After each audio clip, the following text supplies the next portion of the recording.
Concept classes में आप सभी का स्वागत है। मेरे प्यारे बच्चों, आज की वीडियो में हम लोग पढ़ने वाले हैं क्लास 9th मैथमेटिक्स का चैप्टर 1 की एक्सरसाइज 1.1। तो अगर आप भी क्लास 9th में हैं और मैथमेटिक्स को बहुत ही सिंपल मेथड से सीखना चाहते हैं तो जल्दी से चैनल को सब्सक्राइब कर लीजिए, क्योंकि इस चैनल में मैं पूरी की पूरी क्लास 9th की सीरीज क्रिएट करने जा रहा हूँ, जिसमें चैप्टर 1 से लेकर लास्ट तक के सारे क्वेश्चंस को सॉल्व करवाऊंगा मैं इसमें, और वो भी बहुत ही सिंपल मेथड से। तो अगर आपको मैथमेटिक्स बहुत ज़्यादा मुश्किल लगती है तो अब नहीं लगेगी, क्योंकि आप बिल्कुल सही चैनल पे आ गए हैं।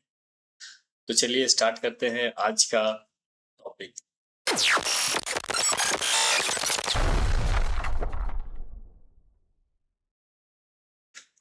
ओके मेरे प्यारे बच्चों, आज के वीडियो में हम लोग पढ़ेंगे चैप्टर 1 गणिता मंजरी। जो बुक है, नई बुक है आपकी, वो सुना गई। चैप्टर का नाम है orienting yourself the use of coordinates.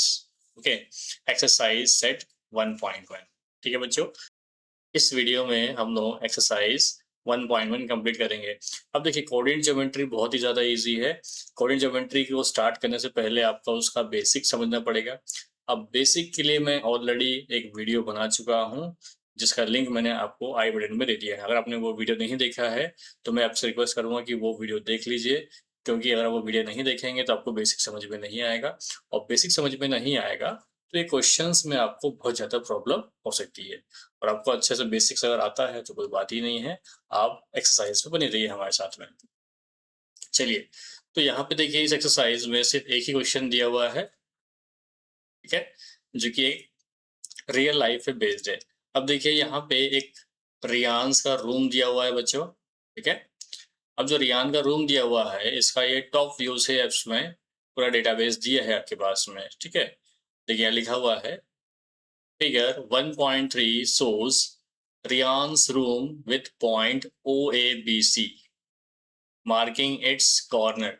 ठीक है, यहाँ पे 4 कॉर्नर दिया हुआ है आपके पास में। एक तो O दिया हुआ है, फिर A दिया हुआ है, फिर B दिया हुआ है, और C दिया हुआ है।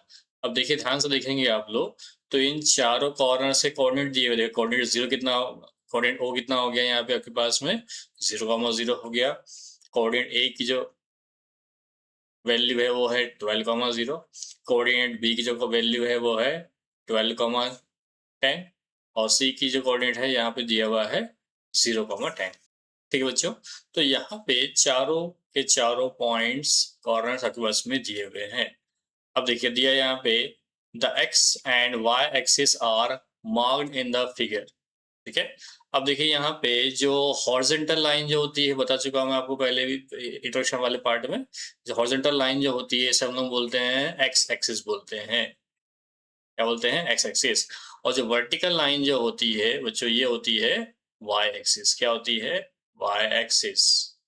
तो अगर आपने बेसिक वाला वीडियो देख लिया होगा तो आपको अच्छे से पता होगा कि एक्स एक्सिस और वाई एक्सिस क्या होती है, और इसे कैसे प्लॉट करते हैं पॉइंट ग्राफ में, ये बता चुका हूँ ऑलरेडी मैं आपको बेसिक वाली वीडियो में। अगर आपने वीडियो नहीं देखा है तो आई बटन पे क्लिक करके जरूर देख लीजिएगा, क्योंकि अगर आप वो बेसिक वाला वीडियो नहीं देखेंगे आपको तो आगे का टॉपिक आपको समझ में नहीं आएगा।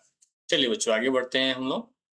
Okay, the X axis and Y axis are marked in a figure.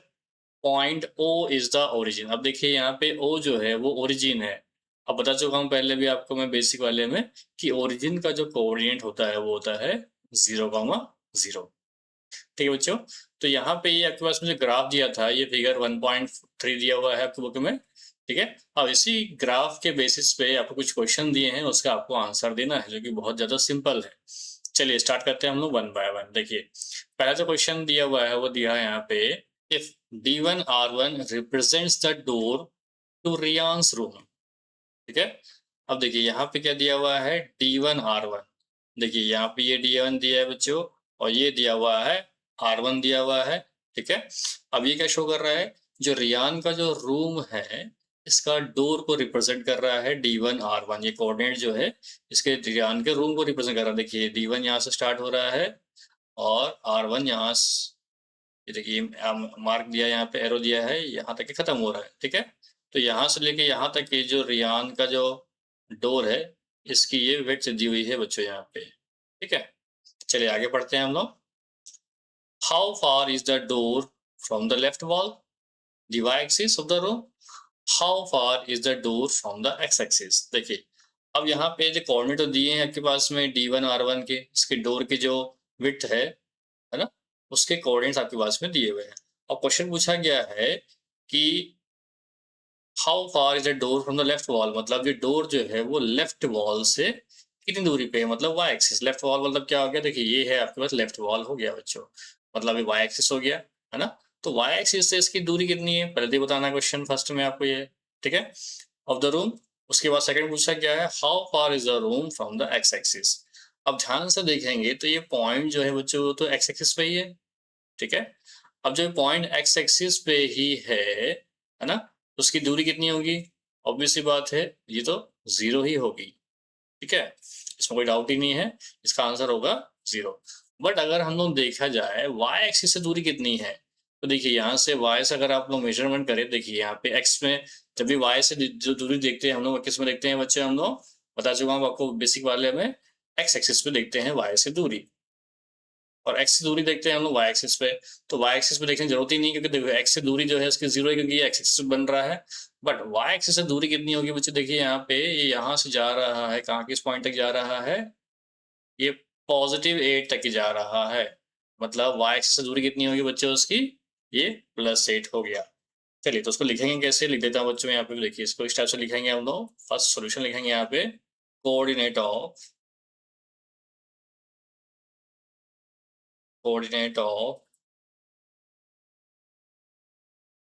रियांस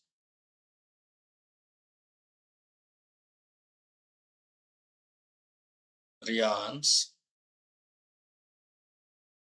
door is equal to, देखिए अब D1 का कोऑर्डिनेट कैसे निकालेंगे बच्चों, देखो यहाँ पे D1 जो दिया हुआ है ये एक्स एक्सिस पे दिया हुआ है, इसका कोऑर्डिनेट क्या होगा, देखिए एक्स पे मतलब y तो 0 होगा यहाँ पे, इसका कोऑर्डिनेट जो है यहाँ पे 8,0, ठीक है बच्चों, तो कितना हो गया इसका कोऑर्डिनेट, D1 हो गया 8,0, मतलब x में 8 हो गया और y में 0 हो गया, तो 8,0 का D1, ठीक है बच्चों। और R1 कितना हो जाएगा, R1 तो दिया है देखिए यहाँ पे 11.5, ठीक है बच्चों। तो D1 आपके पास में हो गया कोऑर्डिनेट 8,0 और R1 हो गया यहाँ पे 11,0। हमें लिखना है यहाँ पे कितना निकला है, देयरफॉर हमें इसका आंसर देना है यहाँ पे, how far is the door from the left wall, ठीक है। क्या लिखेंगे हम यहाँ पे, distance of door from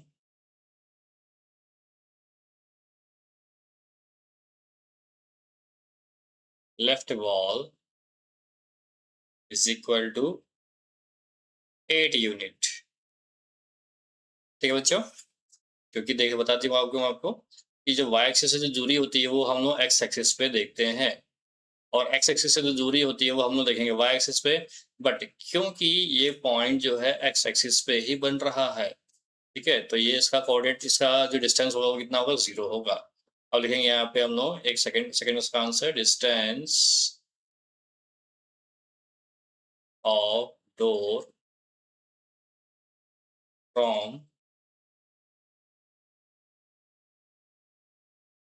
X axis is equal to 0 unit, ठीक है बच्चों। तो हमने दोनों का आंसर लिख दिए हैं, distance of door from the left wall is equal to 8 unit and distance of door from Y axis, ठीक है, यहाँ लिखेंगे हम लोग Y axis, distance of door from y axis that means left wall 8 unit and distance of door from x axis is 0 unit. So this is our answer of first question. तो बच्चे यहाँ पे फर्स्ट क्वेश्चन हमारा complete होता है। चलिए अब हम लोग स्टार्ट करते हैं सेकंड क्वेश्चन। देखिए सेकंड क्वेश्चन में क्या दिया हुआ है, what are the coordinates of D1, ठीक है बच्चों।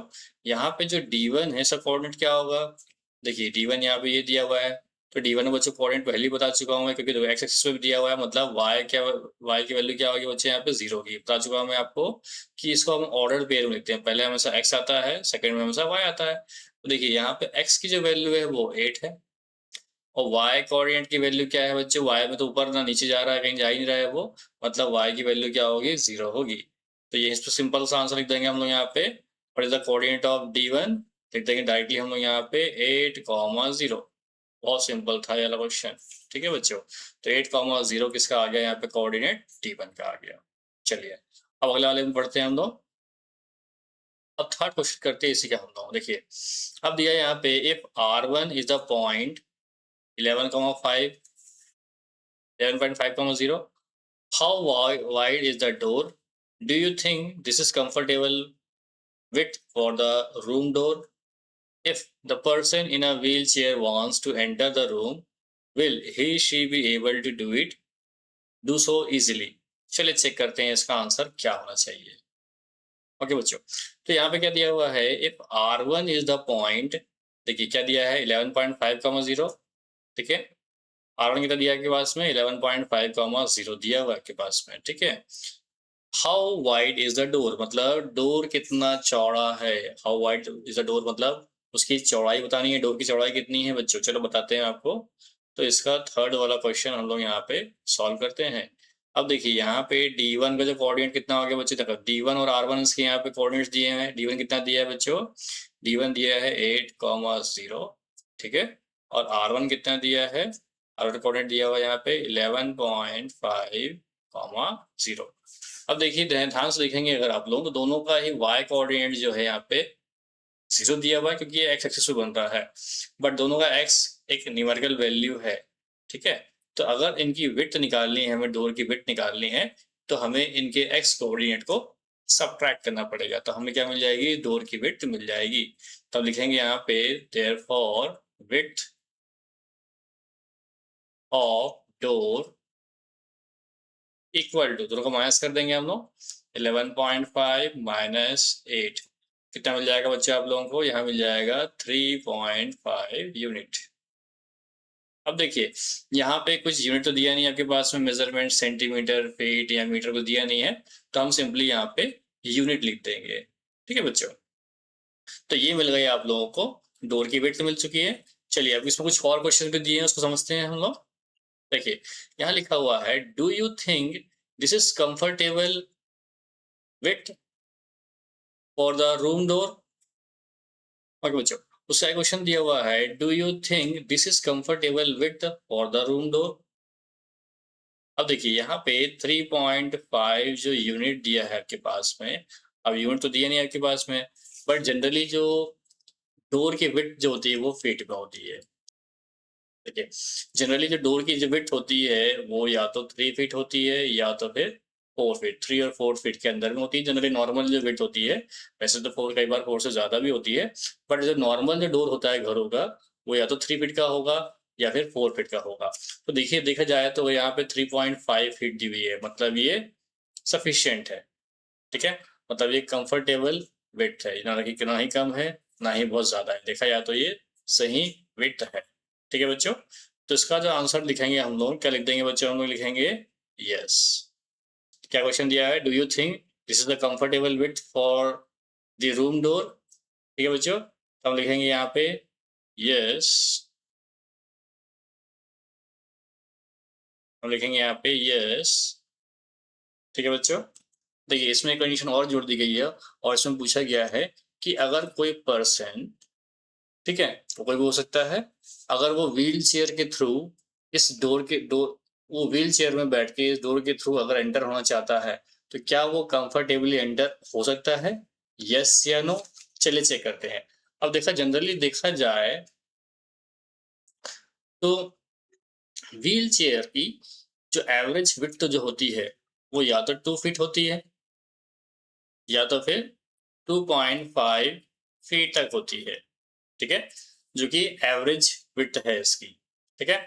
बट हमारे देखा जाए तो हमारे जो डोर है उसकी विड्थ कितनी है, 3.5 यूनिट है, और 3.5 फीट हो सकती है, ठीक है। और जनरली जो व्हील चेयर की जो विड्थ होती है वो 2.5 या 2 फीट होती है। मतलब कोई भी पर्सन अगर व्हील चेयर में बैठ के आ रहा है तो वो ईजिली कंफर्टेबली इस डोर के थ्रू वो एंटर हो सकता है। तो इसका आंसर भी लिखेंगे आप लोग यस में। तो हम लिख देंगे यहाँ पे yes, yes person in a wheel chair,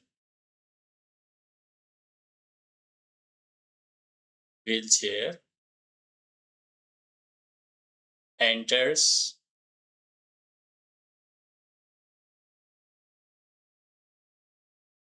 enters the room easily। ठीक है बच्चों, ये क्वेश्चन बहुत ज़्यादा सिंपल था। चलिए बढ़ते हैं हम लोग अगले क्वेश्चंस की ओर। तो देखिए अब इसी टॉपिक का लास्ट क्वेश्चन बचा हुआ है। क्या दिया लास्ट क्वेश्चन में? If B1 0,15 and B2 0,4 represent the end of the bathroom door. ठीक है, देखिए अब B1 दिया आपके पास में और B2 कितना दिया, देखो बच्चे यहाँ पे तो ये B1 दिया हुआ है, देखिए ये पॉइंट आपके पास में B1 दिया हुआ है, देखिए this is the point B1। ठीक है, और यहाँ पे ये पॉइंट B2 दिया हुआ है, देख सकते हैं आप लोग। ठीक है, तो B1 और B2 दिया है, पॉइंट दिया हुआ है। अब देखिए इसके कोऑर्डिनेट भी दिए हुए हैं 0,1.5, B1 कोऑर्डिनेट दिया हुआ है 0,1.5। ठीक है, उसी तरह से B2 कोऑर्डिनेट दिया हुआ है 0,4, 0,4 इसका कोऑर्डिनेट दिया हुआ है B2 का। ठीक है, ये क्या रिप्रेजेंट कर रहा है? रिप्रेजेंट कर रहा है ends of the bathroom door, मतलब बाथरूम डोर के एंड पॉइंट दिए हुए हैं आपके पास में। ठीक है, मतलब यहाँ पे जो बीच में जो है आपके पास में ये आपका बाथरूम डोर है बच्चे का। ठीक है, रियान का, रियान का बाथरूम डोर है। ठीक, अब बोला गया है is the bathroom door narrower और wider than the room door. आपको बताना है कि जो बाथरूम डोर है रियान का, मतलब जो बाथरूम डोर की जो चौड़ाई है वो रियान के मेन डोर से ज्यादा है या कम है, ये हम लोगों को बताना है। चलिए चेक करते हैं हम लोग इसको। ओके बच्चों, तो यहाँ पे देखा जाए तो B1 का कोऑर्डिनेट कितना दिया हुआ है 0,1.5 दिया हुआ है, और B2 का जो कोऑर्डिनेट दिया हुआ है 0,4 दिया हुआ है। ठीक है, तो पहले तो हम लोग इसकी विड्थ निकाल लेंगे हम लोग। ठीक, तो लिखेंगे हम लोग यहाँ पे पहले हमें निकालना क्या है, बाथरूम डोर का हमें विड्थ निकालनी है। तो पहले हम लोग लिख लेते हैं यहाँ पे B1 का कोऑर्डिनेट कितना दिया है बच्चों, B1 का कोऑर्डिनेट दिया है आपके पास में 0,1.5। वहीं B2 का कोऑर्डिनेट कितना दिया हुआ है, दिया हुआ है 0,4 दिया हुआ है। ठीक है, अब निकालते हैं हम लोग इसका width. therefore width of bathroom door is equal to, देखिए अब यहाँ पे दोनों का एक्स कोऑर्डिनेट यहाँ पे 0 है। ठीक है, एक्स कोऑर्डिनेट 0 क्यों है, क्योंकि ये वाई एक्सिस से बन रही है ना, और ये दोनों ही पॉइंट मतलब ये डोर जो है वाई कोऑर्डिनेट वाई एक्सिस से बन रहा है, इसलिए दोनों का ही देखा जाए तो एक्स कोऑर्डिनेट मतलब एक्स की जो वैल्यू वो 0 है, बट वाई की दोनों की न्यूमेरिकल वैल्यू है। तो हम करेंगे क्या, हम इन दोनों न्यूमेरिकल वैल्यू को मतलब वाई एक्सिस की जो वैल्यू कोऑर्डिनेट है वो सब्ट्रैक्ट कर देंगे, तो हमें बाथरूम का विड्थ मिल जाएगा। चलिए करते हैं हम लोग। तो निकाला यहाँ पे बड़े से छोटे को माइनस करेंगे तो 4 माइनस 1.5। ठीक है बच्चों, कितना मिल जाएगा आपको 2.5। ठीक है, यूनिट लिख देंगे हम लोग यहाँ पे। अब देखिए यहाँ पे जो बाथरूम का जो विड्थ है वो 2.5 है। ठीक है, बट हमने पहले निकाल चुके हैं हम लोग कि जो हमने निकाला था यहाँ पे रियान के रूम के डोर का जो हमने विड्थ निकाला था वो कितना निकाला था बच्चे हम लोगों ने 3.5 निकाला था। ठीक है, और बाथरूम की डोर की जो विड्थ आ रही है वो 2.5 है। ठीक है, दैट मीन्स क्या लिखेंगे यहाँ पे हम लोग, therefore 2.5 is less than 3.5। ठीक है, लिख देंगे यहाँ पे hence, लिख देंगे यहाँ पे hence the bathroom door